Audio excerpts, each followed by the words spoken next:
Ano ba mga pag-uusapan natin na kumalupit na mga revelasyon mula kay Atty. Vic Rodriguez, mga bossing? Itong mga revelasyon ni Atty. Vic, ayan po mga bossing, ay kanyang binigyan ng analysis, mga bossing, itong ipinasang impeachment complaint ng House of Representatives dyan sa Senado. Gigil na gigil ang Senado, ha? By the way, visit na visit ang Senado, mga bossing. Visit na visit ang Senado dahil pinasahan sila ng bola kung kailan last 2 minutes na. Tapos ngayon, pinipressure sila ng mga makabayan at sinasabi na simulan nyo na yan, simulan nyo na yan. Nagalit ang Senado, mga gago pala kayo eh. Tarantado pala kayo, ang tagal-tagal na nasa inyo yan eh.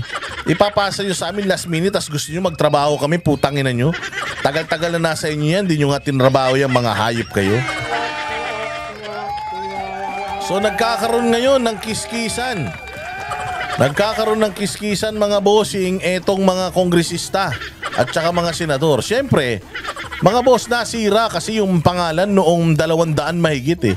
Ng mga congressman na pumirma dito, mantakin mo sa mga lugar nila, sa mga probinsya nila. Binubo sila at sinisigawan sila ng pirma pa more. At sinisigawan sila ng Duterte. Duterte.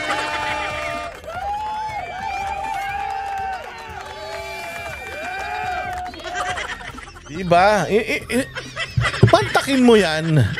Kaya ngayon, yung mga congressman ngayon, pinipressure nila yung Senado para yung galit ng taong bayan mapunta na sa Senado. Mawala na sa kanila. Siyempre, tatakbo silang mga kongresista. Yung iba dyan na mga tapos na mag-congressman, tatakbo mga gobernador, mayor yan. Oh, at gigil na gigil yung taong bayan sa kanila. Ito naman, Barbers, akala ko ba boses ng sambayan ng Pilipino yung nire-representa ninyo? Bakit parang lumalabas, gigil na gigil sa inyo taong bayan? Nakikita nyo yung mga nangyayari sa Cebu. Oh, sa Cebu. Oh, kagabi, nakausap ko yung tsuhin nung isa sa mga congressman dyan sa Cebu na pumirma. Down na down daw yung pamangkin niya. Dahil galit na galit daw yung mga taga Cebu, yung constituents yung pamangkin niya dahil pumirma siya. Same goes with dito sa Mindanao. Yung sa Davao del Sur, winawarak yung mga poster niya ng mga tao dyan. Dyan sa Dinagat Island, nag-iiyak na si Ecleo dyan. So Barbers, fake news ka. Kung merong fake news dito na dapat iniimbestigahan, ikaw yun. Sinasabi mo na kayo ang boses namin, hindi nyo nga kami pinapakinggan, pinapatay nyo nga yung boses namin eh. Sasabihin nyo na yung pirma nyo, boses yun. Pirma ng milyon-milyon Pilipino. Of course not. How can you represent us if kayo mismo yung gusto magpatahimik sa amin? Di ba pinapatawag nyo kami dyan sa TRICOM? Para patahimikin kami at babuyin kami dyan, bastusin kami dyan, makabawi kayo sa mga pang-uurat namin sa inyo sa social media at sa mga channels namin. Diba? Oh, so paano mo sasabihin na pulso ng taong bayan yung ginawa nyo? Kung totoo na kumita kayo dyan ng 150 million kada pirma, kung totoo yun ha, tangina kayo lang ang kumita, kayo lang ang masarap ang buhay, tapos gusto nyo damay kami. Kapal naman ang mga mukha nyo. Oh, kapal na mga pagmumukha nyo. Hindi ko sinasabing totoo yung 150 million na kumakalat na kinulim na na ibinayad bawat pirma. Pero kung totoo yun, kapal naman ang mukha nyo, sinasabi nyo kayong boses namin, tas wala kaming balato. Magkano lang pinamimigay sa mga tao, sa mga akap, AX, tupad? 4,000, 5,000 lang pinamimigay, tapos dyan, milyon-milyon bumabaha.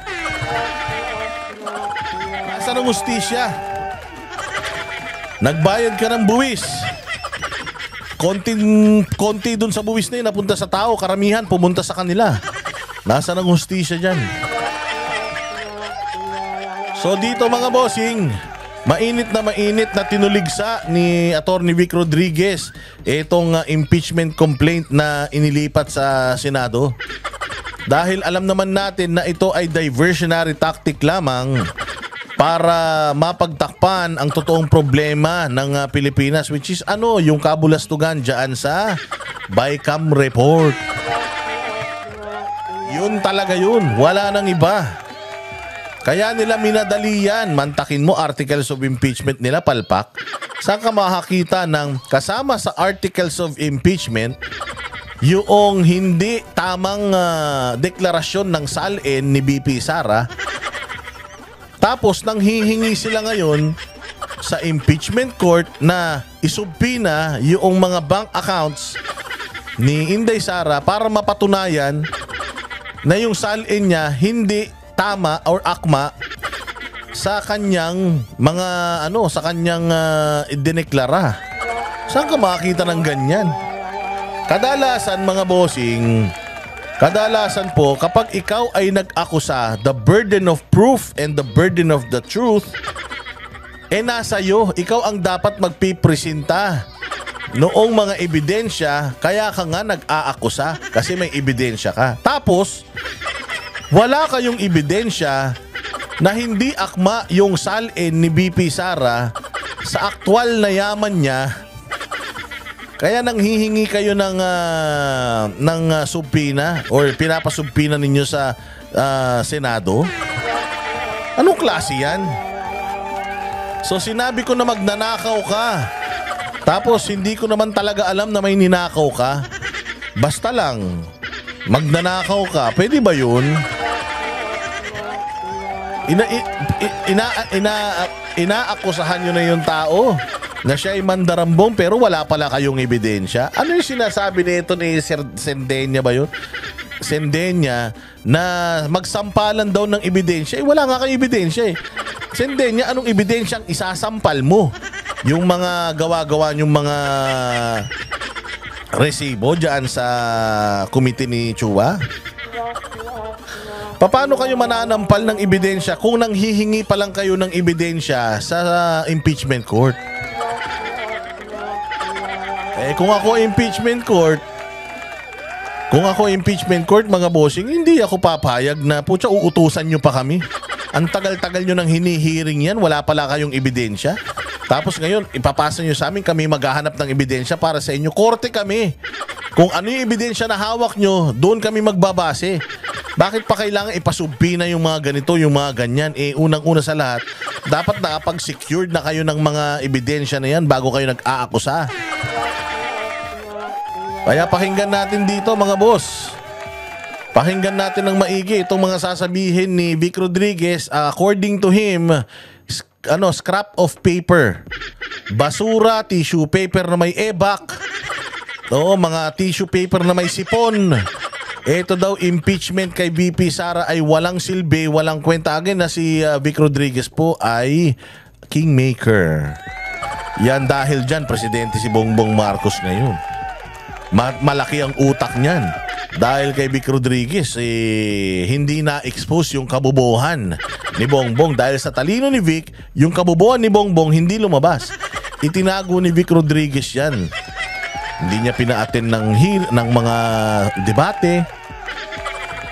Alam niya kung paano aatakihin yung eleksyon. Kaya magaling na tao ito. Ito'y isang abogado, mga bossing. Alam nito yung kaliwat kanan. Executive Secretary to ng Presidente. Executive Secretary dati. So ibig sabihin, lahat ng galawan ng politika, alam nito. At marami tong mga koneksyon. Kaya pakinggan natin yung kanyang sasabihin patungkol dito sa impeachment ni VP Sara at sana'y maliwanagan kayo kung ano ang implikasyon nitong mga nangyayaring ito. Pasok, Attorney Vic. Ang makakapirma lang talaga ay 42 congressmen and congresswomen. Ngayon, saan galing yung 215 na pumirma?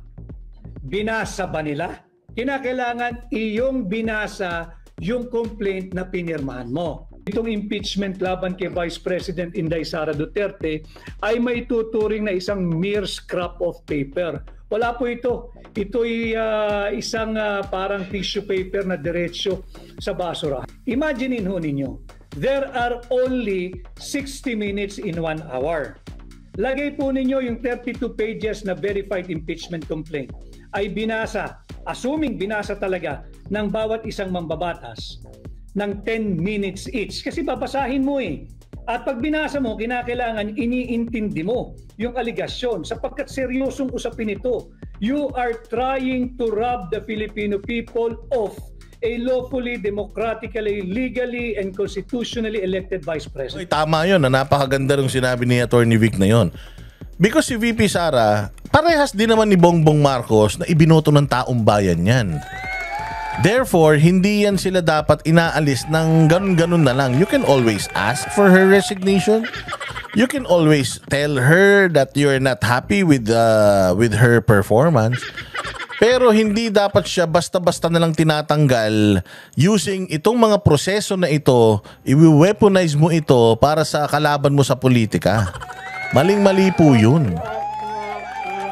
So she was put there dahil may demokrasya tayo sa bayang Pilipinas, tapos papatayin nyo yung demokrasya na yun. 32 million yung bumoto. Same goes with BBM. We are not trying to rob BBM of his rights para maging presidente because nanalo siya because of democracy. So dapat kung ayaw ninyong mangyari yan kay Bongbong, ayaw nyo rin sana mangyari yan kay VP Sara. Pero bakit ginagawa kay VP Sara? Sabi ko nga sa inyo, nakakatawa to. Saan ka makakita na ang Vice President ini-impeach? Wala namang significance ang Vice President in the first place. She's just a heartbeat away from becoming a president. Meaning, she's just waiting for the president to die bago siya magkaroon ng relevance or ng trabaho sa bayang Pilipinas. Kaya nga nang hihingi siya ng mga trabaho sa executive. Pahingi nga akong trabaho, bigyan mo akong trabaho. Kasi wala talaga siyang mandato. Ang mandato niya is humalili. Maging pangalawang pangulo, pag namatay ang pangulo, nagkasakit, umalis, siya yung humahalili, ganun yun. So bakit mo i-impeach ang Vice President? I-impeach mo lang ang Vice President unang-una to get back at her kasi nga inubos niya mga komunista. Syempre mga nagpepetisyon na ma-impeach siya yung komunista Ayaw na nila na makabalik ang mga Duterte sa power kasi mauubos talaga mga komunista at mga drug addict tsaka mga drug lord pag bumalik ang mga Duterte. So, two birds in one stone. Naggagamitan yung makakaliwa at saka itong grupo ni Marcos. Naggagamitan in what sense? Mananalo pag itong si VP Sara na impeach, mananalo ang makakaliwa. Why? Wala na silang makakalaban na Inday Sara in the future na ang motivation ubusin ang lahi ng lahat ng mga terorista sa Pilipinas. Okay, so dahil nga sa perpetual disqualification, hindi na si VP Sara magkakaroon pa ng anumang posisyon sa gobyerno para lipulin ang lahat ng mga terorista at komunista. At the same time, etong grupo ni Marcos ay wala nang malakas na makakalaban pagdating ng eleksyon sa 2028. Kaya nga ibinigay na nila yung ulo ni Duterte, ni PRRD, ni Sara, tsaka ni Pastor Apollo Kibuloy sa mga komunista. Kumbaga, komunista ng bahala, tapos kami ang magkakamal ng kapangyarihan, ng kaban ng bayan, di umano. Oo, ng kapangyarihan, sila na ang magiging pinakamakapangyarihan kasi mawawala yung pinakamakapangyarihang pamilya sa politiko na mahal ng taong bayan. Pero, yun ang malaking pagkakamali nila because etong mga komunista won't stop at nothing. Ibig sabihin, itong mga komunista ay hindi nabubusog to, walang kabusugan to. Hindi sila hihinto hanggat hindi sila ang magkakaroon ng kontrol sa bayang Pilipinas. Eventually, if Makabayan Black can impeach a sitting vice president, what more kayong nasa Malacanang? Sigurado ako na susunod, kayo na rin ang ipa-i-impeach niyan. Oo, at magaling ang mga makakaliwa, makikipagkampihan lang yan doon sa mga may pangarap din sa eleksyon Makikipag-collaborate lang din yan doon katulad ng ginagawa sa inyo You share the common goal. Ano yung common problem nyo? The Dutertes. Problema ng mga Marcos ang Duterte dahil hindi na sila mananalo sa susunod. Pag may Duterte, common enemy ng ng mga makakaliwa kasi nga ang mga Duterte inuubos yung mga komunista. So ngayon, you share common enemy. May parehas kayong kalaban ngayon which are the Dutertes. Ang problema, pag wala na yung Duterte, sino na ngayon na maglalaban? Kayong dalawa na. So again, balik na naman dun sa dating gera ng pula at saka ng dilawan tae. Kasi mag-aagawan na naman sila sa kapangyarihan. So ganun din, the cycle goes on and on, tapos yung bayang Pilipinas ang apektado. Bakit? Hindi tayo umuunlad kasi ang mga punyetang ito, puros na lang eleksyon ang iniisip. Sige pa, Attorney Vic. So dapat yan line by line, inuunawa mo at sinisiguro mo base sa iyong personal knowledge or authentic document. Alam mo ninyo, sabi nung una, pinagyayabang nila, 215 congressmen ang pumirma bago ho ito itrinansmit sa Senado. 215 ha. At ang usap-usapan ho noon ay nagsimula yung kanilang caucus ng alas 10 ng umaga nung araw na kanilang pinirmahan yung impeachment complaint. Alas 10 ng umaga ha, natapos po sila bago mag alas 5 ng hapon. So tanggalin na po natin yung lunch break. Tuloy-tuloy, wala na silang break. Pagbigyan na natin, kaganon sila siguro kasi sipag eh. 7 hours po, 7 hours. Base doon sa ating saligang batas, base sa rules of court at base na rin dito sa rules of procedure ng 19th Congress ng House of Representatives, Rule 2, Section 3 ng sarili nilang panuntayan, kinakailangan nabasa. Imaginein ho ninyo, there are only 60 minutes in 1 hour. Lagay po ninyo yung 32 pages na verified impeachment complaint ay binasa, assuming binasa talaga ng bawat isang mambabatas ng 10 minutes each. Kasi babasahin mo eh. At pag binasa mo, kinakailangan iniintindi mo yung aligasyon sapagkat seryosong usapin ito. You are trying to rob the Filipino people of a lawfully, democratically, legally, and constitutionally elected Vice President. So dapat yan line by line, inuunawa mo at sinisiguro mo base sa iyong personal knowledge or authentic document. There are only, kung tigto sa 10 minuto, sa isang oras so, ang makakapirma lang pag kanyang pinag-aralan ay 6. Kasi tig sa 10 minuto ay 60 minutes eh. Doon po sa 7 oras na sila'y nagpulong-pulong, lagay mo ng 6, i-multiply niyo po yung 6 na pipirma kada oras times 7, lalabas po dyan, ang makakapirma lang talaga ay 42. 42 congressmen and congresswomen. Uy, nako po, mabigat yun ha. So 42 lang yung makakapirma using Vic Rodriguez's mathematics. 42 lang. Paano umabot ng 200 plus? Eh talagang may nag-push.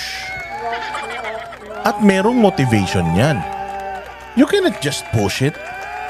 You cannot just push it without motivation. Hindi tayo naniniwala na ano na, it's a process, blah blah blah. You can vote no if you feel like not signing, and you can vote yes if you feel like signing.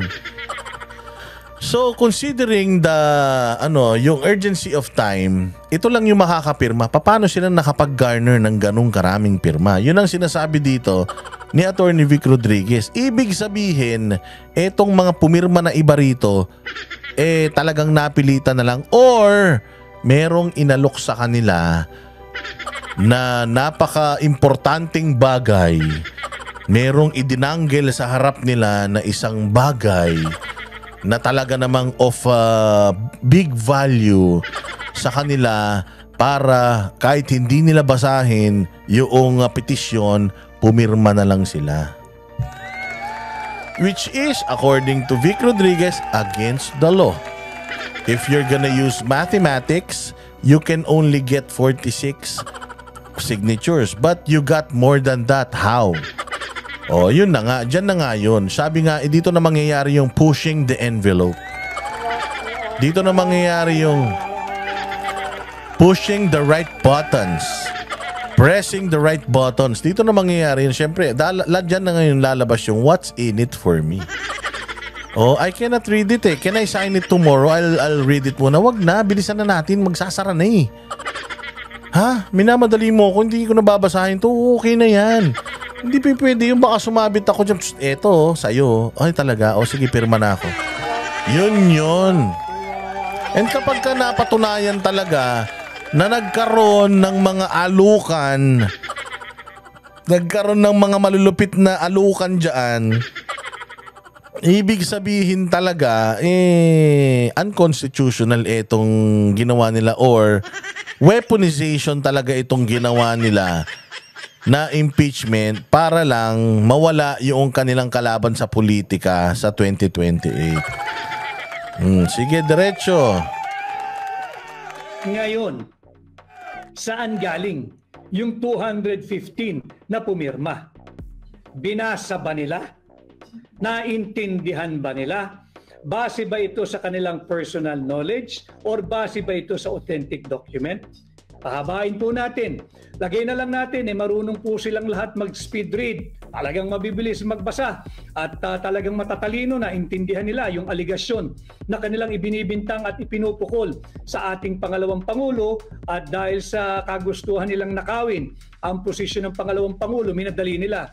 Lagay po natin na tigli 5 minuto kada magbabasa at pipirma. Kung 5 minuto ho kada kongresista, sa loob ng 1 oras, 12 kongresista lang ang maaaring makapirma. Kasi nga ho, 5 minuto and times 12, di 60 minutes po yun, 1 hour. 7 oras po silang nagpulong, closed door, lagay mo na, walang lunch break, wala lahat. Walang toilet break, walang water break, walang break lahat. 7 hours. Lagay po ninyo yung 12 times 7. Kada oras may 12 pipirma. Sa 7 oras, ang makakapirma lang ho na umunawa, umintindi at binasa ay lalabas sa 84 congressmen and women. 84. Sa buong araw na yon na sila'y nagpulong ng 7 oras. 84. Saan galing? Yung 215 signatures. Ibig sabihin, merong hindi nagbasa, meron na lamang pumirma. Ano naman ho ngayon kung tanong ninyo kung hindi niya binasa? Gusto niyang pirmahan. Bawal po kasi yun. Yun po yung mahigpit na seguridad na binibigay ng ating saligang batas. Pagdating doon sa 1/3 na pipirmahan at yan ang sinasabi ko. Hindi pwedeng pirma ka ng pirma. Inihalal ka ng taong bayan dyan para sa due diligence mo. Kailangan lahat nire-review mo, lahat na iintindihan mo so that kasi nga ikaw ang boses ng mamamayang Pilipino so that kapag tinanong ka tungkol sa bagay na ito, naiintindihan mo. Yun ang problema nating malaki. Napirma lang kayo ng pirma nang hindi nyo naiintindihan yung mga bagay-bagay katulad ng nangyari mga bossing. Sasabihin ko sa inyo, merong isang ulat si Ted Filon. Ini-interview niya si Ngiwi. O sinasabi niya kay Ngiwi na noon bang ni-ratify yung budget? Noon bang ni-ratify? May kopya ba kayo noong budget bago kayo nagsipagpirmahan? Wala daw silang kopya ng budget. Wala kaming kopya kasi online na O sige, online. Pero nabasa, meron na bang online copy ng ratified na or enrolled bill bago kayo nagsipag-agreehan, pirmahan? Anong sabi nila? Hindi, kaya nga hindi ako kaya nga hindi ako pumirma. Sabi nung Sindeni, kaya nga daw siya kumbaga tawag dito, inhibit ba tawag doon? Basta hindi siya pumirma dahil nga wala. So ibig sabihin, nangyayari sa Kongreso yan. Confirmation na galing kay Ngiwi na meron silang mga meetings na pinapipirma sila pero wala sa harapan nila yung mga papel na pinapipirmahan sa kanila. And yung iba, pumipirma na lang even without the copy, even without reviewing it, which is maling-mali po yan. Mali na gawain po yan na pumipirma nang hindi alam yung pinipirmahan. So ito yung sinasabi ni Attorney Vic dito. Itong karamihan sa mga pumirma dito signed dahil sa isang bagay. Kung totoo yung 151 million na ibinibigay kada pirma, malamang dahil doon. Hindi mo na talaga babasahin kasi pipirma ka na lang dahil doon sa bonus na makukuha mo at saka doon sa alok na mga AKAP, AX at kung ano-ano pa yan. Kung totoo yan Kasi sinasabi ni Attorney Vic ako personally, I will not sign it. Kung alam kong tama o alam kong mali, I will not sign it kung alam kong mali. I will sign it kung alam kong tama. Pero, paano mo malalaman kung tama o mali kung hindi mo nire-reviewin? doon sa current na oras na meron sila, wala nang time para reviewin yun. So, paano nakapirma itong mga tao na to nang hindi nire-review? Yun yung labag sa batas according to Vic Rodriguez. I-endorso ng mga mambabatas, kinakailangan po verified impeachment complaint. Ano po uli ang ibig sabihin ng verified? Ito po'y dapat binasa, naintindihan, naunawaan, at ito'y base sa kanilang personal knowledge or authentic document. Ngayon, kung sila po'y magpapalusot na naman at bubuduli na naman tayo, sabihin nila na 2 araw nilang ginagawa itong makabudol na impeachment complaint, multiply nyo lang po yung aking halimbawa. Kung 10 minutes each, sa 6 hours, per hour, 6 lang makakapirma. Sa 7 oras, 42. Kung 2 araw nilang ginawa iyan, ganun din, 84. Ayun kasi ganito yun. So ako may papel. Baka hindi nyo kasi naiintindihan. Ako may papel. Inilalako ko yung papel. Inilalako ko yung papel. Pipirma ka mismo dun sa papel na nilalako ko. Siyempre, pag inilako mo sa akin yan, basahin ko muna. Di ba? Ano ba yan? Tingnan ko nga. Okay, sige, pirma. Okay, so that's one. And it will take you, long, at least an hour for you to read all of it, internalize it, and then make a decision whether you're gonna sign or not. Yun yung sinasabi ni Attorney Vic dito. Hindi ito something na bumagsak sa lap nila tapos binasa nila ng sabay-sabay. Hindi. Isang complaint ito na pinapirmahan sa lahat. So kulang. Kung 2 araw, kahit daw 2 araw, kulang na kulang yun, hindi makakakuha ng ganong karaming pirma yun. Unless nga merong basahin mo yan, pag binasa mo yan at nag-no ka dyan, wala kang lagay. Pero kapag pinirmahan mo na yan kagad, meron kang bonus. Unless ganun ang usapan, talagang hindi na magbabasa yung mga nyo, which is against the law. Lang ang makakapirmang umunawa doon sa kanilang verified impeachment complaint sa loob ng 2 araw. Hindi pa rin po mapapaliwanag bakit 215. Ngayon, kung sabihin po natin na speed read nga po sila, magagaling sila, matatalino at henyo sapagkat sila lang ang nakakasagot ng 3 plus blank is equal to 6.325 trillion. Pagbigyan na rin po natin sila rito. Kung 12 kongresista po ang pipirma kada oras, sa 7 oras ay may 84.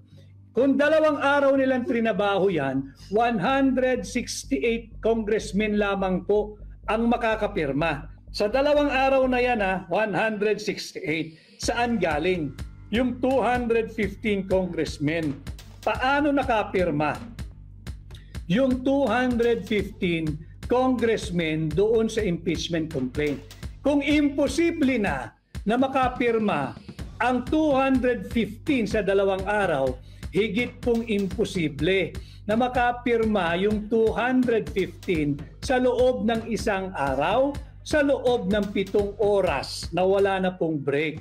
Kaya sinasabi natin na talagang kulang, mali at hindi na naman naaayon sa ating saligang batas itong verified impeachment complaint. Malinaw po kasi, silipin po ninyo, kaya ho natin pinasisimple yung usapan sapagkat ang atin pong misyon ay maghatid sa inyo ng nararapat at tamang impormasyon at sinisikap ko pong pasimplihin itong mga mahalagang usaping bayan na dapat po'y kabahagi kayo. So ulitin ko, hindi po maaaring bigyang daan ng Senado itong baluktot at pambubudol na verified impeachment complaint. Unang-una, dahil hindi ito verified. Tingnan po ninyo yung last 2 pages ng complaint na yan. Pinirmahan lang nila at ang inattest lamang dyan ng Secretary General ng House of Representatives ay humarap sa kanya yung 215 congressmen and women at pumirma sa araw na yon. Pero hindi sinasabi doon na sila ay pumipirma at pinagbibintangan ang pangalawang Pangulo base sa kanilang personal knowledge or based on authentic document. Hindi po yan yung kontemplasyon ng sinasabi ng ating saligang batas, Article 11, Section 4, na dapat po ay verified impeachment complaint kung ang gagamitin po nilang pamamaraan ay yung may nag-endorso na 1/3 ng miyembro ng House of Representatives. So, kaya po ang titulo natin, mere scrap of paper. Basura po yung final nilang verified impeachment complaint. At isa na namang pambubudol dahil hindi po ito verified. Hindi po ito yung verification na hinihingi ng ating saligang batas. Kailangan kasi lahat ng gagawin po natin, lalo pa ng mga mambabatas, ay naaayon sa sinasabi ng ating saligang batas. Sapagkat Yun lang.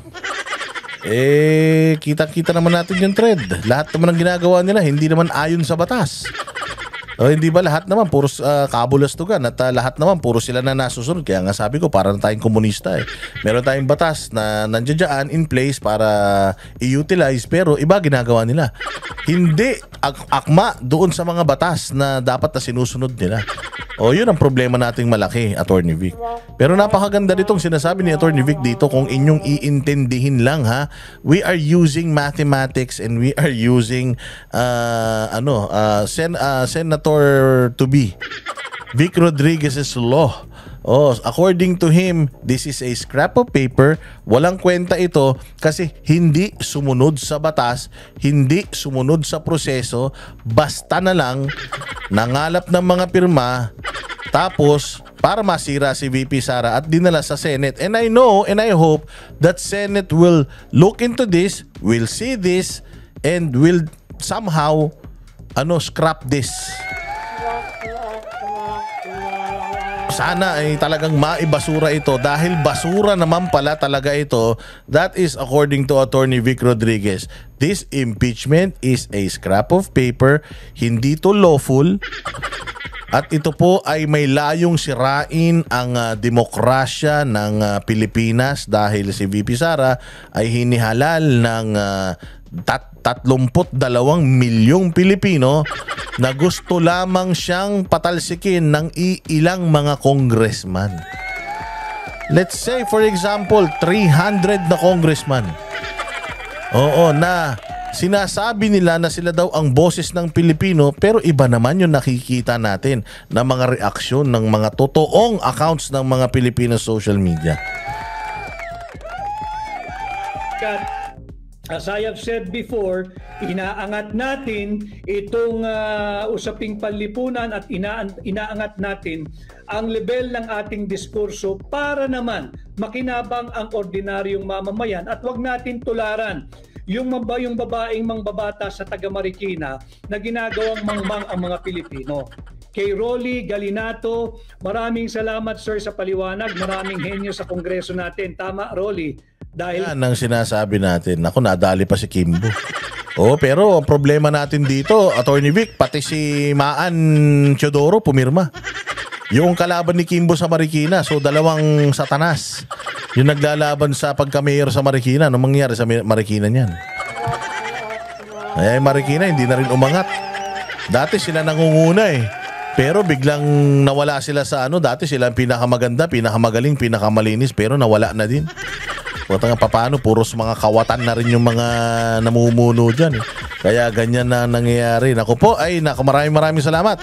Attorney Vic sa pagpapaliwanag at hanggang sa susunod, magagamit ulit natin itong mga statement na mga ganito para malinawan, magising ang utak ng mga Pilipino at balang araw ay magamit natin ito as reference para paano tayo pipili ng mga matitinong kandidato tuwing may eleksyon. And I believe Attorney Vic Rodriguez is one of the intelligent choices na meron tayo ngayon. PDP laban, buo yan.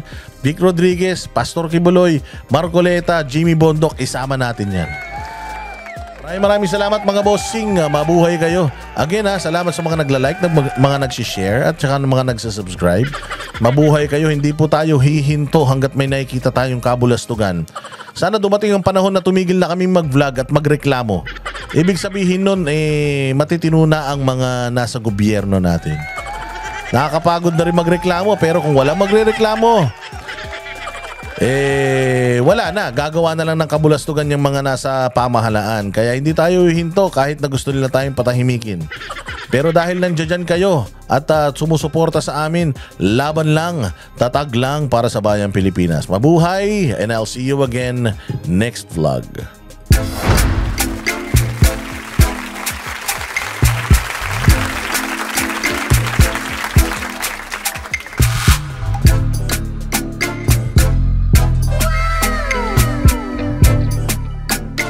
The next performance will start momentarily.